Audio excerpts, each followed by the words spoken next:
ഇന്ന് തന്നെ ഡൗൺലോഡ് ചെയ്യൂ. കാണൂ നിങ്ങളുടെ ഫേവറേറ്റ് ഷോസ്. ഞാൻ ചെയ്തിട്ടുള്ള പ്രവൃത്തികൾക്ക് എന്നെ ശിക്ഷിച്ചതാണ്. എന്തായാലും കൃഷ്ണ, എനിക്ക് എന്റെ കൊച്ചുമോളെ വേണം. എന്റെ വിഷ്ണുവിന്റെ മോള്.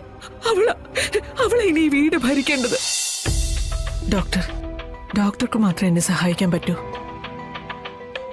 ഞാൻ ചോദിക്കാൻ പോകുന്നത് എന്താണെന്ന് ഡോക്ടർക്ക് അറിയുകയും ചെയ്യാം.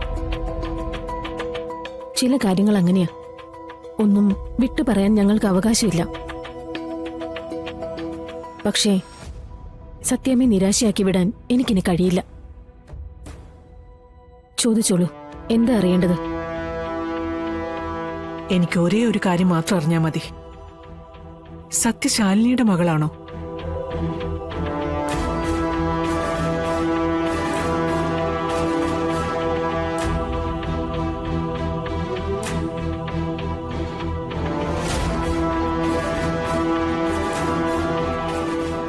പറ ഡോക്ടർ. ഒരുപാട് നാളായി ഞാൻ എന്നോട് തന്നെ ചോദിക്കുന്ന ചോദ്യം ഇത്. ഒരാളോട് പറയാനോ ആരെയും ചോദ്യം ചെയ്യാനോ ഒന്നുമല്ല. എനിക്കറിയാൻ വേണ്ടിയിട്ട് മാത്രം. ഡോക്ടർ എന്നെ ഒന്ന് സഹായിക്കണം. ഡോക്ടർ, അറിയാമെങ്കിൽ ഇതിന്റെ സത്യം എനിക്കൊന്ന് പറഞ്ഞായിരുന്നു. പറയൂ ഡോക്ടർ. അവള് സത്യ ശാലിനി പ്രസവിച്ച എന്റെ വിഷ്ണുവിന്റെ മകളാണോ?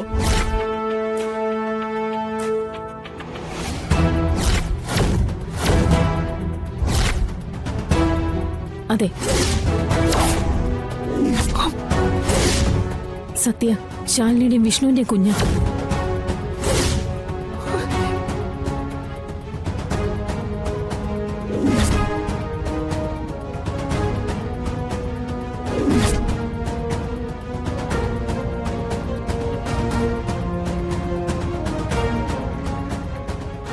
അന്ന് ശ്യാമ ഹോസ്പിറ്റലിൽ അഡ്മിറ്റ് ആയ ദിവസം ശാലിനി അവിടെ ഉണ്ടായിരുന്നു.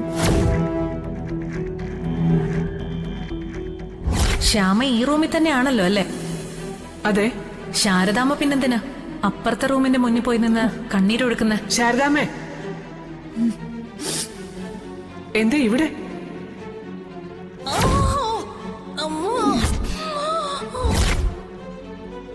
ആ റൂമിൽ ഇവർക്ക് വേണ്ടപ്പെട്ട ആരോ ഉണ്ട്.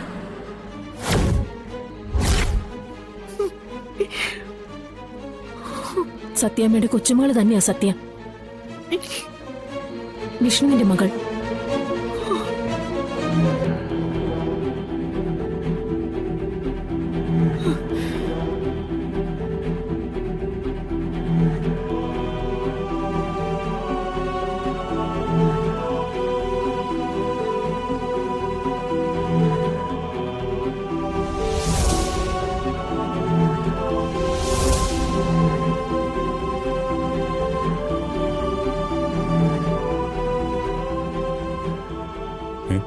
സത്യാമ്മ എവിടെ? പോയി. പോയോ? ഛേ, അപ്പൊ എന്നെ ഒന്ന് വിളിക്കണ്ടേ നീ?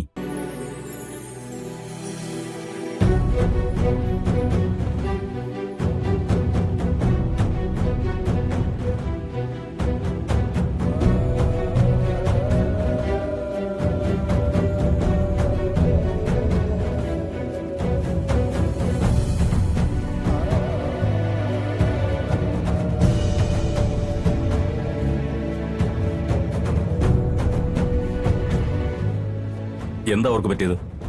അത്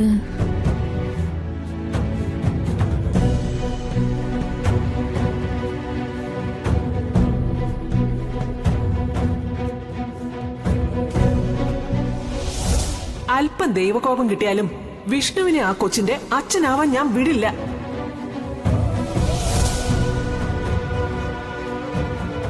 ഈ നിൽക്കുന്നവള് എന്റെ മകന്റെ ഭാര്യയായിട്ട് ഒപ്പം കഴിഞ്ഞവളാ.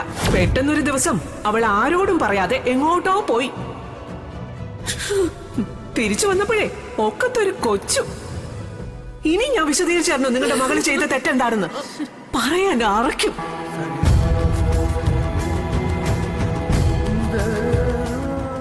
എന്റെ മോള് സത്യം പണം നൽകി അകറ്റി നിർത്താനാ. പൊന്നുകൊണ്ട് കൊട്ടാരം പണിത് തരാന്ന് പറഞ്ഞാലും നൊന്തു പെറ്റ അമ്മയ്ക്ക് സ്വന്തം മക്കളെ ഉപേക്ഷിക്കാൻ പറ്റില്ല. ഇതിനെ പ്രേരിപ്പിക്കുന്നവരെ എന്ത് പേരിട്ട് വിളിക്കണമെന്ന് സർവേശ്വരൻ തീരുമാനിച്ചോളൂ. അവസാനം ഏറ്റു പറയേണ്ടതും കണക്ക് പറയേണ്ടതും അവിടെയാണ്.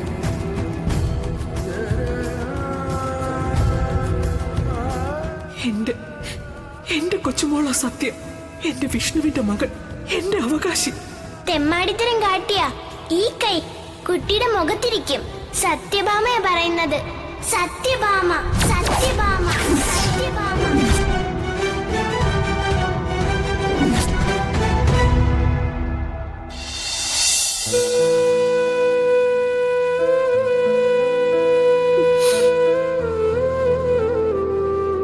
ഭഗവാനെ,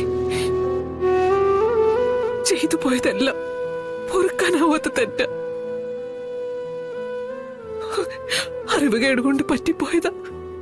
എന്റെ മകന്റെ മോളാണ് സത്യം എന്നറിയാതെ ഞാൻ ഒരുപാട് ദ്രോഹിച്ചു. ഏത് പാപനാശിനിയിൽ മുങ്ങിക്കുളിച്ചാല ഈ പാപത്തിൽ നിന്നൊക്കെ എനിക്ക് കരകയറാൻ പറ്റുന്നത്? അറിയില്ലായിരുന്നു. എന്റെ വിഷ്ണു എന്റെ കുഞ്ഞാണെന്ന് ഒരാൾ പോലും ഒരു സൂചന പോലും തന്നില്ലായിരുന്നു. എന്തിനാണ് അവരെന്നിൽ നിന്നും ഈ സത്യം മറച്ചു വെച്ചതെന്ന് എനിക്കറിയില്ല. ഒരു തരത്തിൽ പറഞ്ഞ എന്റെ ഈ സങ്കടത്തിന് കാരണം അവരാ. ഞാൻ വെറുതെ കഥയറിയാതെ ആട്ടം കാണുമായിരുന്നു. പാവ സത്യമോള് എത്രയോ വട്ടം സ്നേഹത്തോടെ എന്റെ അടുത്ത് വന്നു. ആട്ടിപ്പായിക്കല്ലായിരുന്നോ ഞാൻ? ആ കുഞ്ഞു മനസ്സ് എത്രത്തോളം വേദനിച്ചിട്ടുണ്ടാവും. ശാലിനി എന്റെ മരുമകളായി വരുവാൻ തടസ്സമായി നിന്നത് സത്യമോളുടെ അച്ഛൻ ആരാണെന്നുള്ള സംശയം മാത്രമായിരുന്നു. ആ സംശയം ഇവിടെ ഇപ്പൊ ഇല്ലാതായി തീർന്നത്. എന്റെ ജീവിതത്തിലെ വലിയൊരു കടമ്പയാ അങ്ങ് തീർത്തു തന്നിരിക്കുന്നത്.